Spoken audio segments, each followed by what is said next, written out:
USD. JPY is trading at 147.92 as we record this video. The market is extremely thin. However, due to Japanese markets being closed for a holiday on Monday. But what will happen next for the currency pair? Will it go higher? Or will it reverse?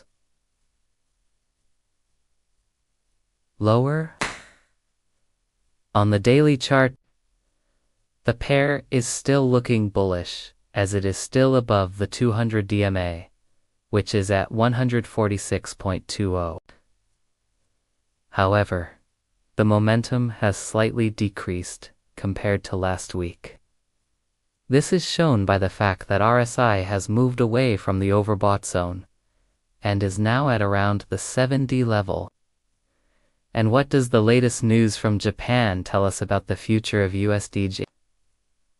When the polls showed that the opposition was set to win, USD JPY started to fall. Why?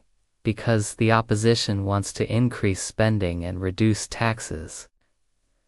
This could lead to more political uncertainty and volatility in the markets. This would likely lead to a larger budget deficit and more borrowing, which would increase the risk of a credit event.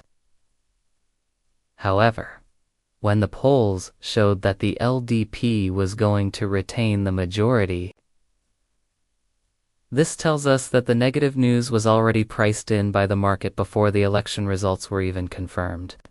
We will answer all of these questions and more in today's video. But first, if you haven't already, please consider subscribing to stay in the loop and be notified. So let's get right into the technical analysis. As of recording, USD JPY is trading at 147.92. If the policies are seen as being too risky, however, if the policies are seen as being more moderate, then the pair may fall. Either way, investors should be prepared for more volatility in the markets, as political uncertainty is never good for risk assets.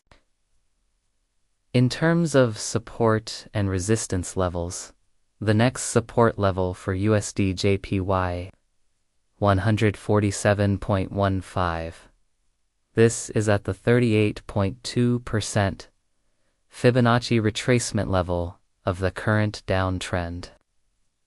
Well, the short-term trend for USD JPY is still bullish, but the momentum is starting to decrease. Last Sunday, Japan held an upper house election. The ruling LDP-Komeito coalition was expected to lose its majority in the upper house. And this is exactly what happened.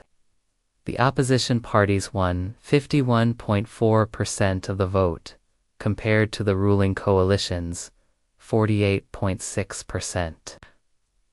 Well, the main reason was that people were unhappy with the government's handling of the economy.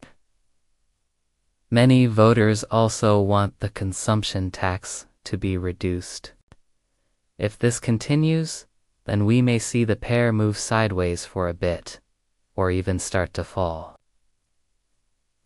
The next support level is at 146.20, which is the 200 DMA. The resistance levels are at 149.40 and 149.70.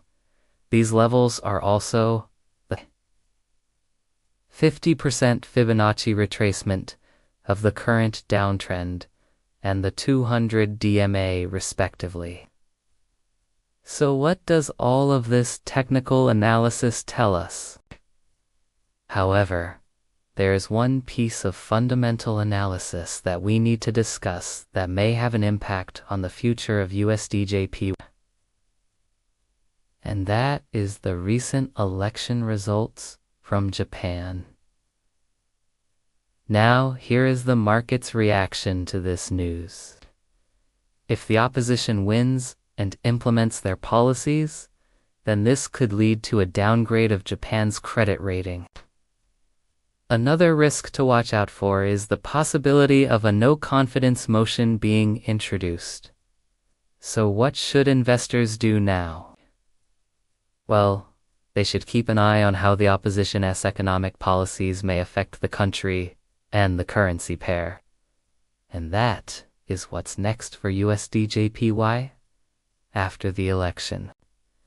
If you liked this video, you might also enjoy our video on the Australian dollar, where we discuss the RBA's latest policy decision, what it means for a USD. Thanks for watching, and see you in the next video.